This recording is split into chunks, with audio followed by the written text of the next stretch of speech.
Hey everybody, this is David at Barnyard Bees. I want to show you what kind of situation we got going on here. And before I tell you what it is, see if some of you can figure it out before I reveal what the problem is. Okay, we got a hive here. Very noisy, for one thing. And let's see, I'm going to move these frames over one at a time so we can start looking at them. Pulled every frame out of this box, and I'm setting them to the side, just temporary until I can get to a frame to show you what we're looking for. Okay, let me pull this one up. Okay, what we got, if you look, the whole hive, every single frame, doesn't have one bit of capped brood. These cells are packed full of eggs. They're on the side, they're on the bottom, and they're everywhere.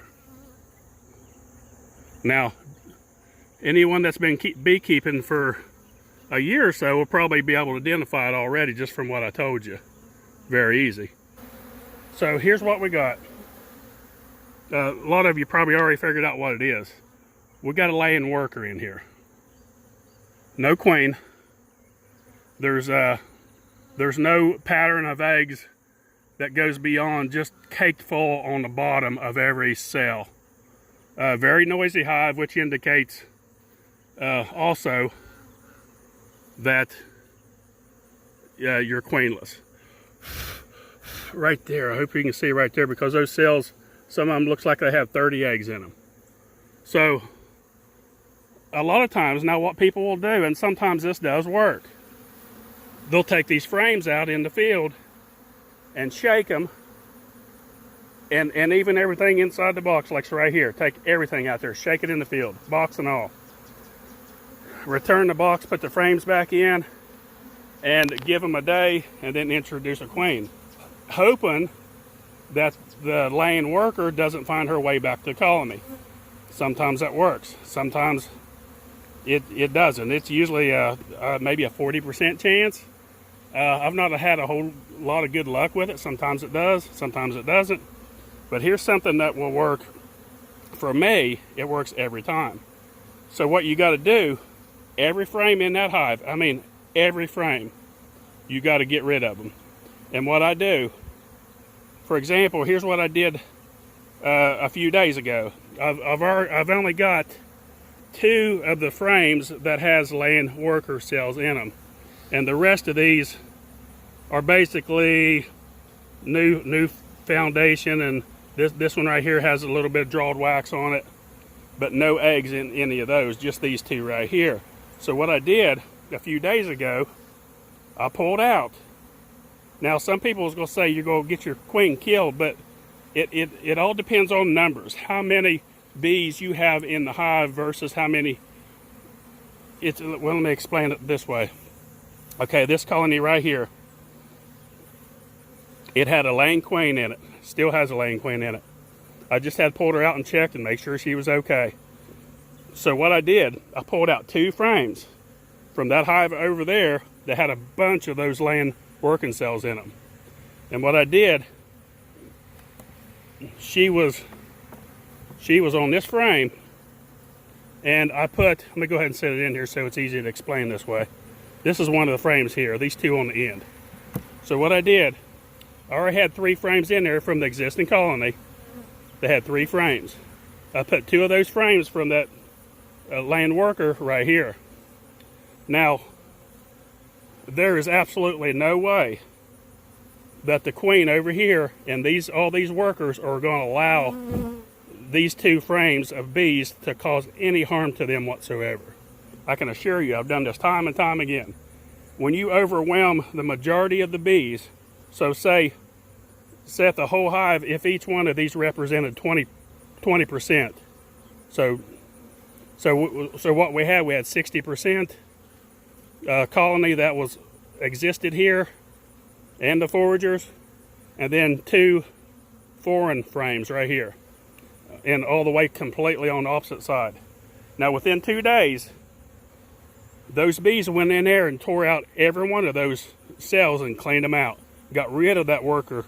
Now, if that laying worker was moved too, they'll hunt her down and kill her immediately, and she'll be no longer. So when I went back in a little while ago, they had no problem. They was protecting that queen. They was all in sync at one hive. She was laying, good to go. So that's what you can do. Now I got another colony over here, and here's what I'm going to do. And if you want to increase your odds even better, just find you 5 other colonies and put just one frame into each one of them. And then what's left in the box, shake them out on the ground somewhere. Shake them out on the ground, introduce you a new box right here, or the same box, it don't matter because you shook them all out in the field. So then, these frames right here,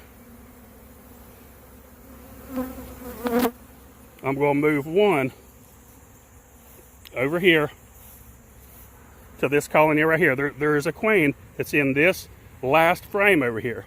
So I'm only going to put one in there.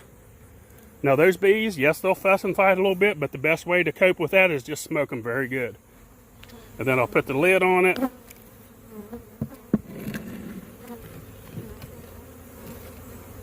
Okay, it's done. Now what we're doing, instead of losing all those bees, what'll happen eventually with that hive down there, because a lot of times it's very hard to get them to accept another queen. They'll kill them. But what you got to do, you got to overwhelm their numbers.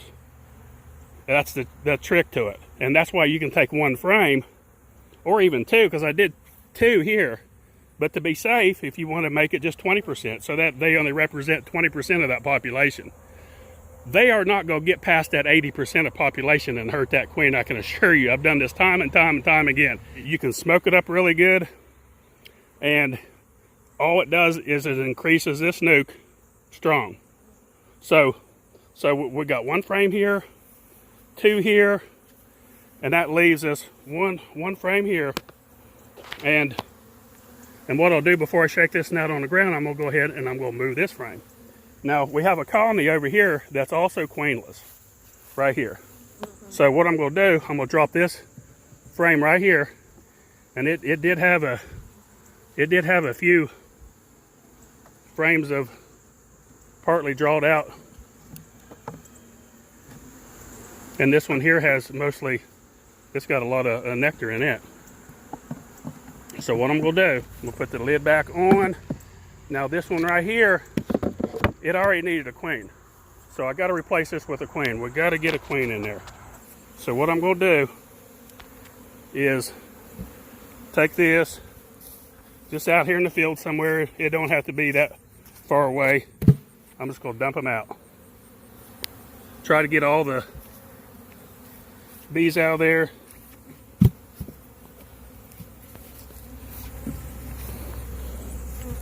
And then look at them trying to come back. Now, what this will do, if that laying worker is in there, there's a chance that she won't find her way back. But if she does, here's what we got for her, waiting for her. I got a frame here, and it really needs 2 frames, and I'll find another frame from another colony. I took this frame out of this colony right here, and I'm gonna put it right here. These bees right here do not know any of these other bees, and they do not know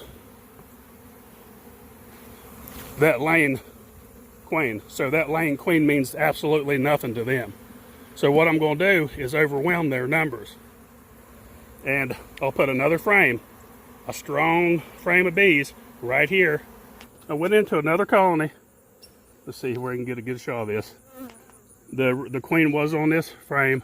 I picked her off, put her back in her hive, robbed this frame from them. Has a lot of nurse bees, a lot of cat brood. Perfect candidate to put in here that will stay. And yes, some of these do fly back. I know a lot of people will say, will comment that, but I do realize that you will lose a few of them. But on these 2 frames had a lot of nurse bees, so nurse bees will stay. So I'm gonna drop it right in there like that. So every step that I've done, what it does for me is it increases my odds. Now, instead of having only a 40% chance of them accepting the queen by just shaking them out in the field. It's now like 80% chance. Now, can they still kill the queen? Well, sure. They sure can, but it's just like, you know, you're taking a chance anytime you introduce a queen to a new colony. Same thing, but when you introduce a queen to a laying worker colony, it's really, really hard to get those bees convinced that they need the queen that you're introducing and not their laying worker. And usually the hive just ends up dying because they just can't make it, because all she'll lay is drones, and because they're unfertile eggs. And most of the time, as you seen there, they're just multiple eggs that does absolutely no good whatsoever. So, and the thing was, by moving these frames, it wasn't just about keeping all those bees in there. People got to understand, and that's why I keep putting a caption up here, because I know I'll get a lot of comments. Those bees are going to go back. They won't stay in that colony. I understand that. That's not the reasoning behind that. The reasoning was to get rid of those 5 frames that had laying worker eggs in them, for one thing. So by doing that, that'll increase my odds greatly. And by shaking the bees in the field, will increase it some. And then by putting those 2 frames in from another colony, will greatly increase my odds. So does it make it 100% foolproof? No, absolutely not. But my odds now, and I've done very well with this. I've done it over and over, and just maybe by luck, every time I do it, it always works. And I always have pretty good luck when it comes to introducing queens. But I've never had any die from this. So that's about it. I just want to increase your odds in helping you get rid of a laying worker. Now, by moving those frames, all 5 of those frames, chances are she was on one of those frames. Now, yes, a lot of those bees on those frames will return back to this colony, but more than likely she will not, because she is converted now into a queen. So she's not going to come off that frame, leave the box to come back here. Is it possible? Sure, but it's not likely at all that that's going to happen. So that increased our odds greatly by moving those frames that she's going to stay in that box. Now, that laying worker will have some pheromone to her, over more than just a regular working bee. When those bees detect that in that other colony, she's dead. They'll track her down, they'll kill her immediately. She won't have a chance. Problem solved. So that's about it for this. So don't forget, folks, if you need 2020 packages or 2020 Nucs, now's your time to order and get on the list early at barnyardbees.com. You can go there and pay for them, and you'll be ahead of the game when it comes, because usually come the first of the year, that's when the orders really start rolling in. So then that puts you later in the year getting your Nuker packages. So it's now the time if you need a head start. And don't forget also, we got our Coffee Bee Chat this Saturday, September 21st. At 215B Market Street, Chatsworth, Georgia. We'll have free coffee, donuts, and we're going to be talking, we'll pretty much talk about what everyone wants to talk about. We're trying to get people to talk about more about fall and winter preparations, but we will answer any kind of questions that people have for us. It's all free, and just show up to the store, and you're not required to buy a thing. Come there, learn about beekeeping, go home. It's from 10 o'clock to 2 o'clock Saturday, this coming Saturday, September 21st. And come have fun with us. It's really enjoyable. And don't forget, please share our videos, like and subscribe. Thanks for watching. Barnyard Bees.